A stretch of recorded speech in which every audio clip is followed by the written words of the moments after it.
If you haven't watched this episode already, I just, like, spoiled it for you so freaking bad. I hope you like my little Gabriel puppet. I made him for Halloween. I was cosplaying as Sam, obviously. And I really, really like Sabriel. And so, the Gabriel puppet was born.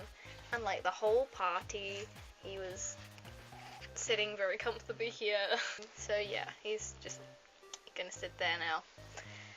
So, if you hadn't guessed already, Gabriel was back for this episode, and no one expected it at all. I mean, they did a tweet saying Richard Speight Jr. was down in Vancouver, off doing, something, and they mentioned Supernatural, and everyone was like, oh my god!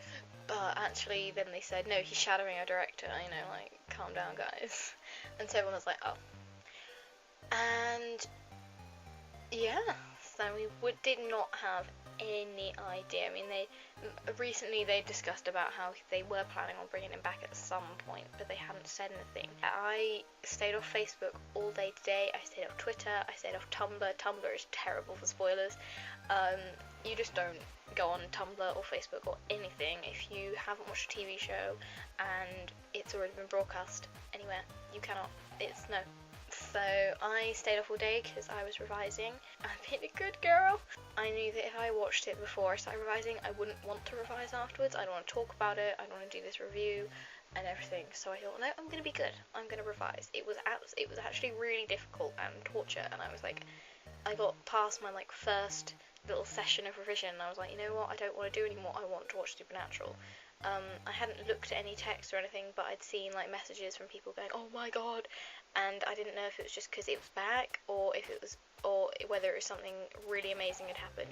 I watched it once I was done with all my work, and it was kind of my reward for working.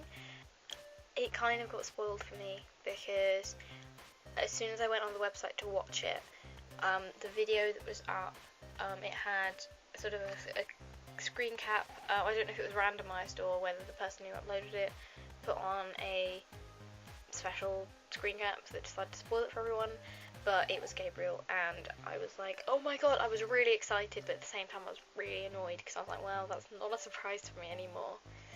But yeah, it was a really, really good episode. I really loved it. I can't wait for next week. I think Jodie Mills is back again. It's not a storyline episode, I think, and the week after is going to be the Bloodlines pilot, so we'll see how that goes. Anyway, so we don't have any more hiatuses until the big full-blown one, which is kind of terrifying, and it's also kind of terrifying to think that by the time the finale comes around, I will have already met Jared Padalecki, Misha Collins, and Mark Sheppard, Jim Beaver, Osric, like so many amazing people in one weekend, and I can't actually believe it. I better describe the episode. It starts off with Metatron in this like little room playing this classical music, and he's typing, and there are all Carver Redlands books everywhere. I really want them to like release them. I don't know why they would, because obviously they're just the episodes, but it'd be really cool. He's typing and he's talking about what makes a story and all that. And then it came up with Supernatural, but they got rid of it and it said Metatron. With pretty little wings and beautiful. No, we're not renaming Supernatural Metatron, you absolute arseface. Yeah, and then we get to Sam and Dean. And Dean's having a shower. And I think they did that one for the ladies. And the ladies definitely liked it. So, thank you, writer or director or whoever thought up, let's put Dean in the shower. I suppose it was because we got to see Sam in his whole, like, yoga instructor uniform, and that was pretty lovely, so they had to give some time for Dean too. No complaints from this one. Oh my god, I'm creepy. Yeah, then we see Cass, and he's found all these angels that have been killed, and they've been killed by Gadriel. Dick face! Gadriel. Yeah. He calls up Sam and Dean. He has a phone. He's in a motel room like John Winchester with things up on all the walls and everything. It was so awesome. And he called up Sam and Dean and he said that they could sort of tell what trail Gadriel was taking. So there were two different towns and they were going up, but just before Cass left, the TV came on and Casa Erotica came on. That would be the moment that I'd have been like, oh my fucking god. if I hadn't known who was in it already. They hadn't put Richard Speight Jr.'s name or anything in the opening credits. There was nothing to even, they didn't put him in the in the catch-up thing. They didn't make any clues apart from Casa Erotica, and obviously then they open the door and Casa Erotica, and Gabriel's there with his little moustache and his outfit that was his last scene in Hammer of the Gods. And yeah, I mean, I was freaking out anyway because I was so excited, but I know I would have been freaking out a hell of a lot more if I hadn't known. And it was really awesome, and he was saying about you can't trick a trickster, and how he'd been hiding in heaven, and, you know, he needed Cass's help, and he was going to lead everyone back, and how Metatron was after him. They go to the gas and sip, and then all these people turn up, and you go, oh, they're Metatron's people, they're coming after me. You have to run. And Cass isn't running. He doesn't want to be a leader, and he doesn't want Gabriel to die. And that's when it all went a bit... Cass said, this isn't real. And he put his angel blade straight through Gabe, and it didn't do anything. It didn't hurt him or anything. It went straight through. And it was all fake. And so I'm sad. But they did leave it open for Gabriel to come back properly. Cass said, are you really dead? And he sort of just looked at him like, and then gone. So we don't know, but I think they've left it open for him to come back, and I think he will come back. I think he's gonna come back. He's, you know, popular demand, and I'm glad they brought him back in a way like that made sense. I don't want him to just, and if they bring him back properly, I don't want them to bring him back just for the sake of it and be like, yeah, I'm back, because I am. Yeah, I don't want that. I want him to have, like, a good, decent reason for him coming back. And even the reason they used, really, that he hid in heaven, and that, you know, then he fell to earth, and he was, like, injured. That was a good explanation, and so I hope, if he does come back, that was maybe true, or something like that. So it ended out that Metatron had Cass, and Sam and Dean had Gadriel, and Sam was beating the crap out of Gadriel, because I think we know why. And so Dean was like, you know what, stop, get out, off you go. I'll stay with Gadriel, you go find Cass. Cass had been taken. Metatron was waiting, like, so you have someone I want, and I have someone you want. Let's trade. Tradey time, yay! That's what they did, basically.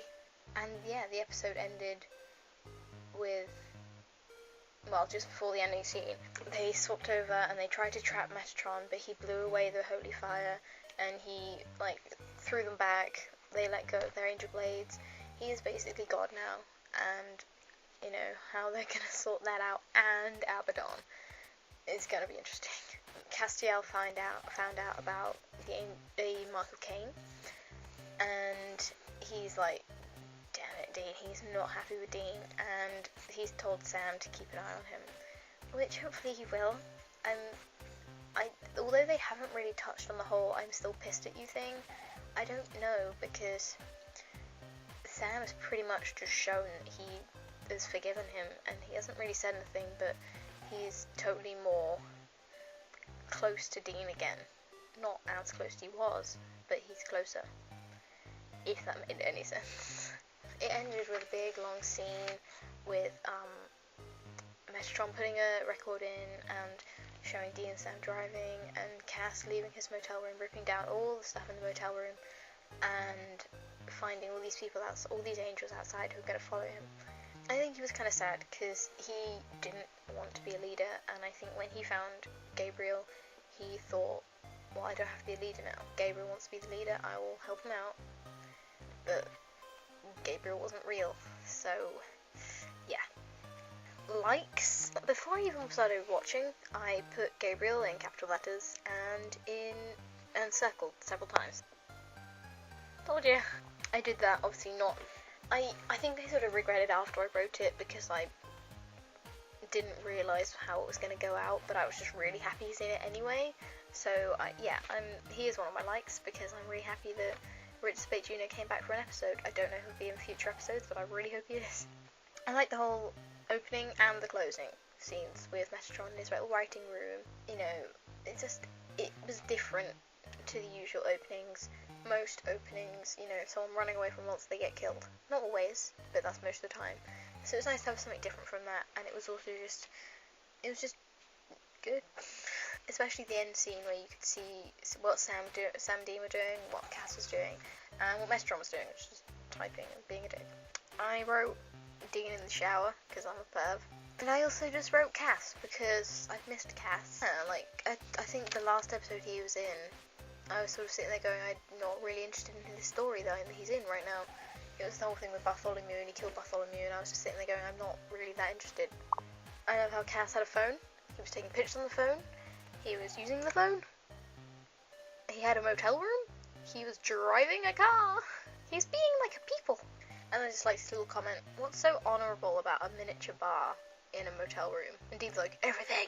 I also wrote Casa Erotica and Gabe again. I mean, it's obvious. Gabe. And everything he was saying, and it was just so Gabriel. Like, I finally watched Downton Abbey, and then later said, I didn't watch Downton Abbey, I just wanted to fit in.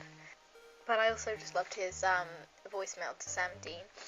It's like, hey shorties, it's me, the one who died for your sins, and not the one with the long hair and the beard, and the sandals. Bitch, please. Made me sad that he wasn't really Gabriel. I like that they captured Gadriel, and that Sam got a bit of comeuppance, and he no, Gadriel got comeuppance from Sam. I do English language. And yeah, I wrote Sammy punching Gadriel, because you punch that bitch. He is horrible, and I don't like him. And yeah. I even wrote Gadriel being tortured. That's dark. I really love the Gabriel and the cat hugs. It was so good. How rude. But I think there's like a whole gap where I just didn't write anything because I wasn't watching so much. But I really liked the little Sam and Cass mini scene right at the end, where Cass was like, you keep an eye on Dean, and Sam's like, you take care of yourself, and kind of strokes his arm, which I thought was really weird. He sort of just goes, you take care of yourself. And it's like, okay, I'm gonna go now. Dislikes. The uncomfortably close up of Metatron in the first scene. I mean, I was just sitting there going, get out of my face, get out of my face, get out of my face. Yeah. I miss my wings. And Cass was saying, I miss my wings. And it was, oh, you get your wings back. Like, no, Gabriel.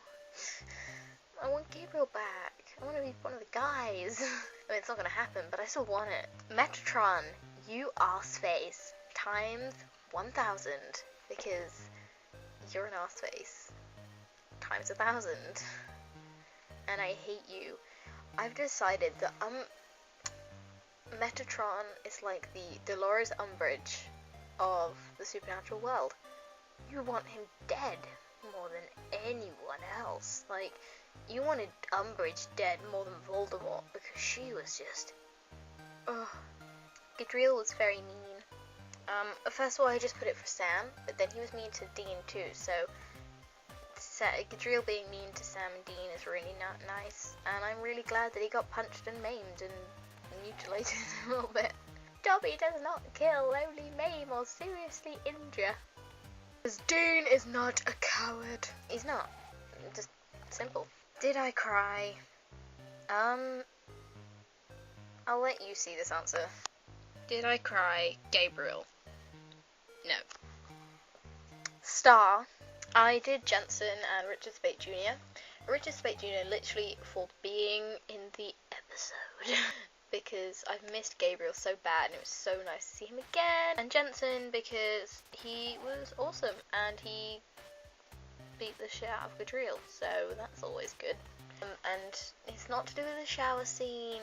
I'm not that shallow. Star rating out of 5. It was really blurry for some reason, but that's Gabriel out of 5. Also known as 5 out of 5. I keep writing Gabriel. Help me. News of the week is that the dude who plays Metatron, Curtis Armstrong, he is going to London Film Comic Con, so I plan on going. Don't worry guys, I'm not going to kill him. Or at least I'll try. I mean, he's a person, and he's not actually Metatron, so... Oh my god, this photo looks terrible. I'm not... No. Before anyone sees this and takes this way out of hand, I'm not going to. I'll be dressed as Cass and it'll be an awesome photo, that's it. Yeah, there's actually no other news. Say bye to everyone, Gabriel. Bye. See you later. What? Ruby came to say hey too. Bye. Hello, Trickster.